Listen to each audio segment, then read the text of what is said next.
Do you and, look and Zelensky. Yeah. But do you look at this Very conflict? stubborn Zelensky too. Do you and, look and Zelensky. Yeah. But do you look at this Very conflict stubborn Zelensky too. as you try to fix it, and as you survey this hellscape of the Ukrainian front lines, It's horrible. and you and your team deal with a very stubborn Vladimir Putin? Yeah. Do you and, look? and Zelensky. Yeah. But do you look at this Very conflict stubborn Zelensky too. any differently now? Like, do you look at this and see Putin as the good guy or the bad guy? So I've known him very well, and I went through a lot of things with him because Russia was, the Russia hoax turned out to be a total hoax. New York Times, they got a Pulitzer Prize. They have to give back the Pulitzer Prize. That's my lawsuit, and they're doing very poorly in that lawsuit. But they wrote stories about how it was true and it was false, and a lot of Washington Post also. I have gotten to see things that I was very surprised at. Rockets being shot into cities like Kyiv during a negotiation that I felt was maybe very close to ending. We were going to solve a problem, and then all of a sudden rockets got shot into a couple of cities and people died. I saw things that I was surprised at, and I don't like being surprised.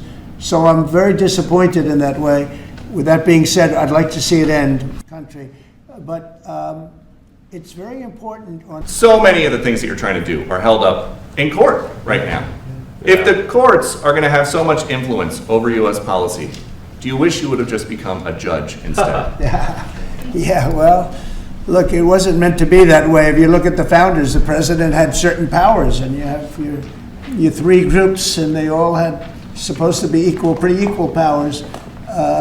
But you can't have a judge in Boston running foreign policy in places all over the country because he's got a liberal bent or he's a radical left person. That's what the executive branch is for, and you have checks and balances. But we had millions of people pour into our country, many criminals poured into our country, murderers, mental institutions from all over the world being emptied out into our country. And if we don't get them out and get them out quickly, could lose your country very easily. This is a bad, that anybody would allow this to happen to our country, and they take them. But we have judges that don't want that to happen. I think the fundamental moral flaw of the left is empathy for the criminals and not empathy for the victims. Empathy for the criminals, but not empathy for the victims. And there's been way too much of that. That needs to stop. To the president's point, there's been immense judicial overreach that is unconstitutional. That was never intended. And it's undermining the people's faith in the legal system. It needs to stop. It's gone too far. Person that was in favor of transgender for anybody that wanted it. Take